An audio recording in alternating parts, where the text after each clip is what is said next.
Oke, kita lanjut ke part 2. Saya akan memberikan contoh-contoh dari keempat IBDA ini. Pertama, saya mulai dari konsolidasi. Oke, yang pertama, konsolidasi saya akan menggunakan contoh di Euro USD dengan time frame 1H atau 1 hour. Dapat lihat bahwa di sini pergerakan harga tidak menunjukkan adanya pergerakan yang signifikan, sehingga membentuk suatu range atau rentan harga yang seperti mondar-mandir seperti itu. Titik harga yang sensitif itu ada di 50% dari rentan tersebut. Dapat dilihat bahwa harga sempat memantul dari angka 50% ini menuju atas. Akan tetapi gagal untuk tembus area konsolidasi di sini. Kemudian harga turun, lalu sempat melakukan retrace sedikit ya, atau kita bilang pergerakan mundur sedikit, kemudian menyentuh angka 50% dari rentan konsolidasi, lalu ekspansi. Nah, seperti itu untuk konsolidasi. Kemudian contoh lain di GBP USD, kita lihat harga mondar-mandir membentuk sebuah konsolidasi sebelum akhirnya dia menyentuh titik 50% di sini, lalu ekspansi ke atas meninggalkan range konsolidasi.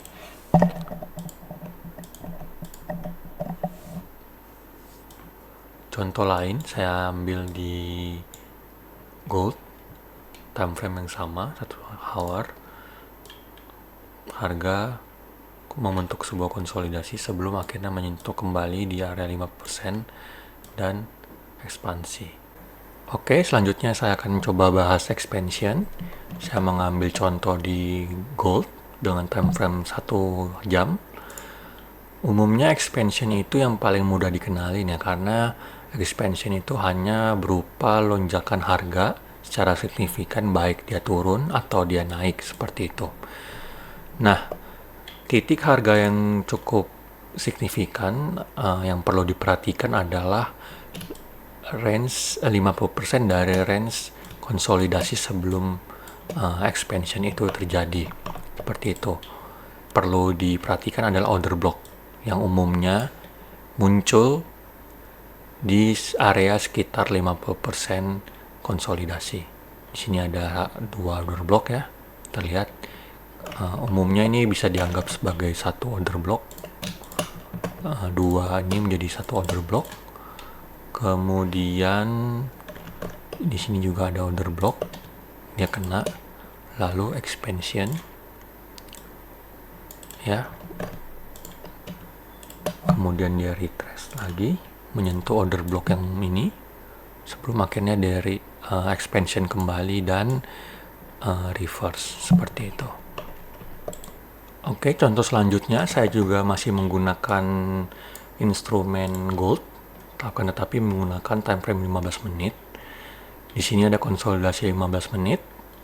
Kemudian kita lihat titik 50% ini kan menjadi sebuah area pantulan sebelum akhirnya harga itu melanjutkan ekspansinya ke bawah. Dapat dilihat di sini ada order block ya. Di sini order block ini terjadi atau terbentuk setelah adanya break of structure di sini. Seperti itu, baru terjadi ekspansi. Untuk retracement saya menggunakan contoh di instrumen XAU USD atau gold di time frame 1 hour. Secara definisi kan kita tahu bahwa retracement itu adalah pergerakan mundur menuju range yang telah dibentuk saat ekspansi. Maksudnya apa? Maksudnya adalah harga ekspansi ke bawah, kemudian terjadi pergerakan mundur masuk ke dalam rentan atau range yang telah dibentuk oleh si ekspansi ini. Seperti itu. Nah, titik harga yang perlu diperhatikan adalah area ini yang bisa saya sebut sebagai fair value gap atau liquidity void. Kalau liquidity void sampai atas ini. Nah, jadi ini kita bisa anggap sebagai fair value gap. Fair value gap. Lalu apakah ini juga fair value gap gitu? Ya, secara teknis memang bisa dianggap seperti itu. Fair value gap. Nah, jadi yang dimaksud dari retracement adalah pergerakan harga mundur menuju atau range harga yang dibentuk saat ekspansi. Ekspansi, kemudian ada pergerakan mundur. Nah, ini yang disebut sebagai retracement. Ini retracement. Kalau dari titik sini menuju sini, ini disebut ekspansi. Tapi kalau sini disebut sebagai retracement. Nah, untuk titik area yang penting ada seperti dijelaskan sebelumnya, ada fair value gap atau liquidity void, di mana umumnya harga itu akan menyentuh titik 50% dari range. Baru dia akan lanjut ke ekspansi, atau mungkin akan lanjut konsolidasi, atau mungkin bisa reversal seperti itu. Ini contoh dari retracement. Nah, untuk reversal sendiri saya mengambil contoh dari retracement tadi, bahwa awalnya saya mengatakan ini bahwa ekspansi, akan tetapi setelah kita identifikasi, ini kita anggap sebagai reversal karena penurunan harga ini berlawanan arah dengan harga ekspansi awal dari konsolidasi di sini. Seperti itu. Nah, setelah harga ekspansi mengambil order yang mungkin parkir di sini, parkir di liquidity pool di sini, kemudian reverse. Kenapa harga harus naik dulu sebelum dia reverse? Premisnya adalah orang-orang yang melakukan sell di daerah sini kemungkinan akan melakukan adjustment stop loss di area sini, di area yang mereka sebut sebagai resistance, seperti itu. Jadi ketika harga mereka tembus ke atas, mungkin mereka berpikir harga akan lanjut ke atas sini, seperti itu, sehingga area di sini dianggap sebagai resisten kuat yang menurut mereka adalah aman untuk menjaga posisi mereka, seperti itu. Akan tetapi memang IPDA itu tahu bahwa ketika orang-orang memakai stop loss di sini dan dia ingin melakukan ekspansi ke bawah, agar retail tidak ikut untung dalam ekspansi mereka ke bawah, mereka sengaja melakukan ekspansi ke atas, mengambil stop loss order mereka, kemudian turun ke bawah, sehingga retail seller tidak akan untung ketika mereka menurunkan harga dari harga sebelumnya, seperti itu. Oke, kemudian mungkin teman-teman bakal bertanya, gunanya kita tahu ini apa bang? Gue udah tahu nih konsolidasi seperti apa, expansion seperti apa, reversal seperti apa, retracement seperti apa, begitu. Nah, gunanya belajar IPDA ini, setidaknya kita tahu bahwa sedang di mana sih posisi kita itu, sedang di mana instrumen yang ingin kita trading, apakah sedang konsolidasi, ekspansi, atau sedang ada kemungkinan ada reversal, atau mungkin sedang ingin retracement. Nah, prosedurnya atau prosesnya dari IPDA itu awalnya itu pasti dari konsolidasi. Setelah konsolidasi, selanjutnya pasti akan expansion.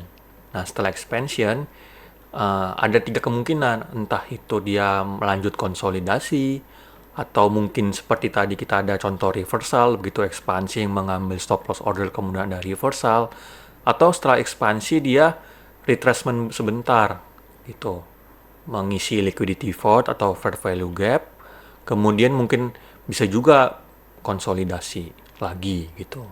Kemudian lanjut ke ekspansi.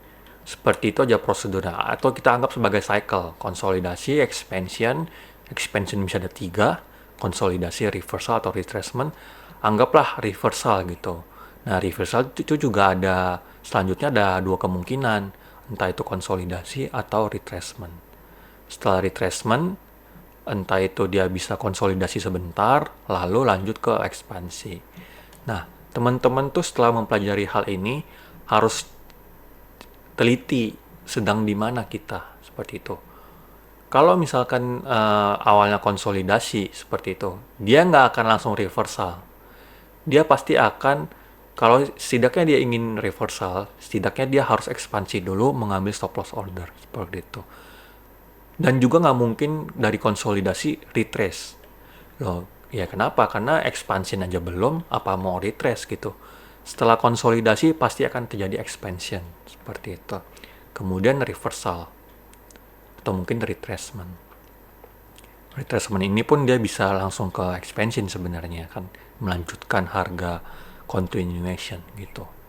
Nah, penting untuk mengetahui ini ya seperti itu. Sedang berada di mana instrumen yang ingin kita tradingkan. Seperti itu. Kemudian ya setelah kita tahu, kita tidak mau yang namanya trading di area konsolidasi. Kita maunya trading di expansion atau reversal seperti itu. Retracement bisa, tapi retracement itu cukup beresiko.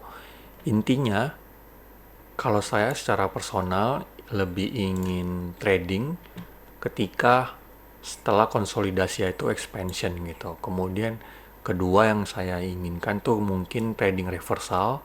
Kalau retracement saya agak takut karena mungkin kita agak sulit memprediksi ya retracement ini sampai sejauh mana seperti itu.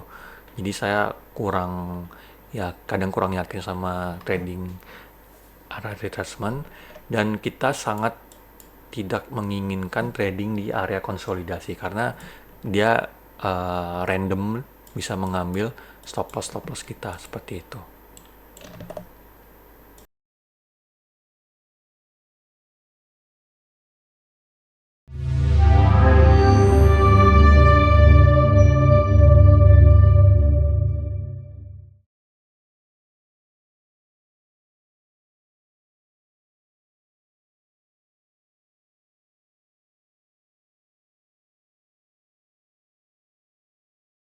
Oke, sekian dulu pada episode kali ini. Jangan lupa like, comment, dan subscribe.